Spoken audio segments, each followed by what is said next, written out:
নমস্কার বন্ধুরা, আজ আমি এমন একটা সবজির রেসিপি নিয়ে চলে এসেছি যে এই সবজিটা কিন্তু অনেকেই খান না, মানে খেতে পছন্দ করেন না।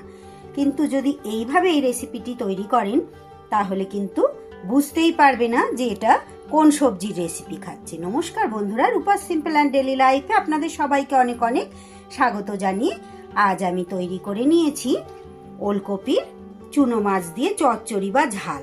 কাজরি চুনো দিয়ে এটা আমি তৈরি করেছি।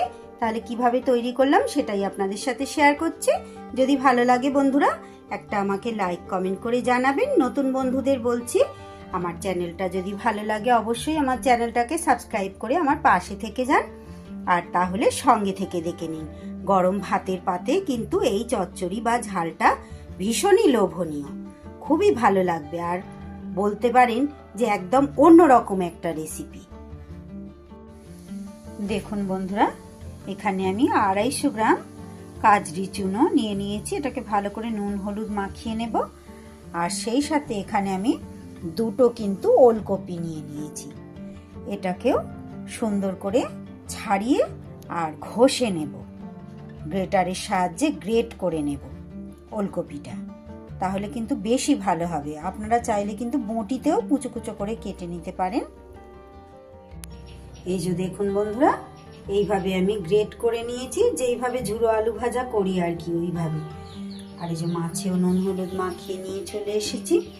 গ্যাসে কিন্তু আমি বেশ কিছুটা রাইস ব্রান অয়েল দিয়ে দিয়েছি। আপনারা চাইলে কিন্তু এখানে সর্ষের তেল দিয়ে করতে পারেন। প্রথমে আমি মাছগুলোকে ভেজে নেব। যেহেতু চুনো মাছ তাই তেলটা খুব ভালো করে গরম করতে হবে।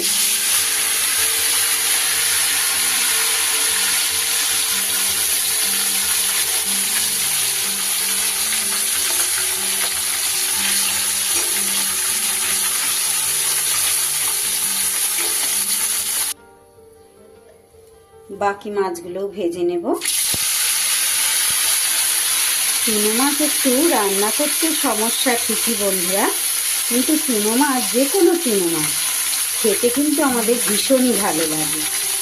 আমি বেশিরভাগ এই কাজরি চুনোটাই নিয়ে আসি, কারণ এটার কোনো বাছার ঝামেলা নেই, একটু পরিষ্কার করে ধুয়ে নিলেই হয়ে যায়। সব মাছগুলো কিন্তু ভেজে তুলে নিয়েছি। এর উপর আমি আরেকটু তেল দিয়ে দিলাম। এবার এই তেলের মধ্যে দিয়ে দেব একটু কালো জিরে ফোড়ন। যেহেতু পোস্ত বাটা দেব তাই একটু কালো জিরে ফোড়ন দিলাম। আপনারা চাইলে এখানে 5 ফোড়নও কিন্তু ফোড়ন দিতে পারেন।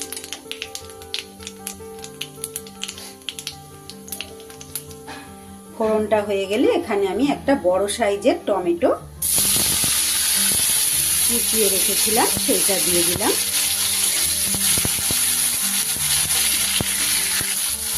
টমেটোর ওপরে এবারে দিয়ে দিচ্ছি আমি পরিমাণ মতো হলুদ গুঁড়ো, নুন আর একটু কাশ্মীরি লঙ্কার গুঁড়ো।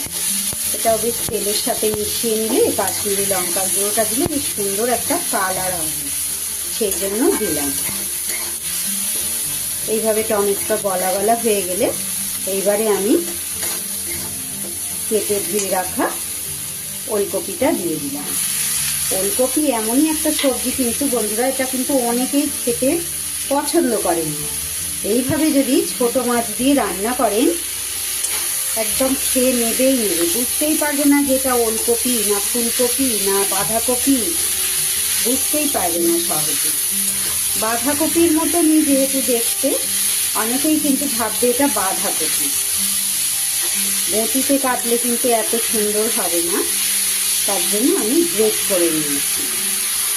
তো কিন্তু খুব সুন্দর, তরকারিটা দেখতেও সুন্দর হবে, খেতেও সুন্দর হবে, আর আমাদের রান্না করতেও কিন্তু খুব সুবিধা হবে। এইটা ততক্ষণ নাড়া হতে হতে আমি একটা মশলার পেস্ট তৈরি করে নিয়ে চলে আসবো বন্ধুরা। এখানে আমি একটা মিক্সির বাটি নিয়ে নিয়েছি। মিক্সির বাটিতে কিন্তু আমি 3 টেবিল চামচ পোস্ত দিয়ে দেব। পোস্তর জায়গায় এটা কিন্তু আপনারা সর্ষে পোস্ত মিশিয়েও করতে পারেন, আবার শুধু সর্ষে দিয়েও করতে পারেন, দুটোতেই কিন্তু ভালো হবে। এবার এটাকে আগে শুকনো ঘুরিয়ে নিয়ে তারপরে এই দুটো কাঁচা লঙ্কাগুলোই খুব ঝাল, তাই দুটো দিচ্ছি। দুটো কাঁচা লঙ্কা দিয়ে মিহি পেস্ট তৈরি করে নেব। ঢাকা চাপা দিয়ে দিয়ে বন্ধুরা এটাকে আমি, জল থাকে তো কপির মধ্যে আপনারা জানেন, বেশ ভাজা ভাজা করে নিয়েছি। একদম ভাজা ভাজা হয়ে গেছে। দুবার আমি ঢাকা খুলে খুলে নেড়ে দিয়েছি।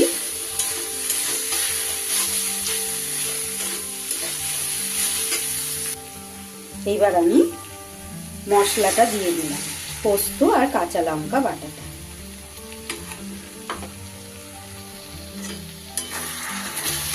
ভালো করে মিশিয়ে দেব। মিক্সির বাটিটা ধুয়ে আর একটু জল আমি দিয়ে দেব।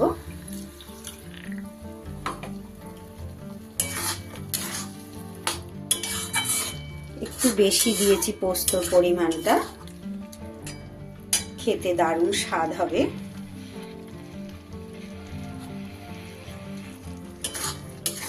পোস্তর পরিবর্তে অবশ্যই কিন্তু আপনারা এখানে সর্ষেও ব্যবহার করতে পারেন, পোস্ত সর্ষে দুটোও ব্যবহার করতে পারেন, কোনো অসুবিধা নেই।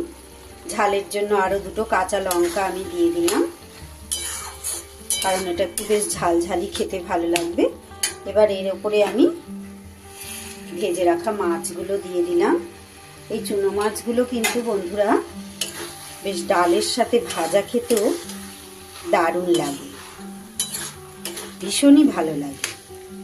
আর এইভাবে একবার আপনারা ওলকপির সাথে এই চুনো মাছ রান্না করে খেয়ে দেখে তারপর আমাকে বলবেন যে কেমন লেগেছে।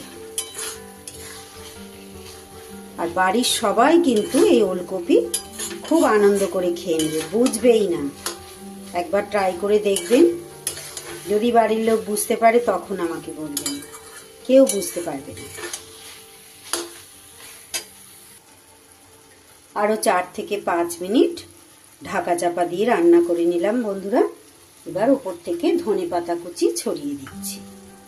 যেহেতু পোস্ত দিয়েছি, ধনেপাতাটা না দিলেও হতো, তাও আমি একটু ধনেপাতা কুচি ছড়িয়ে দিলাম।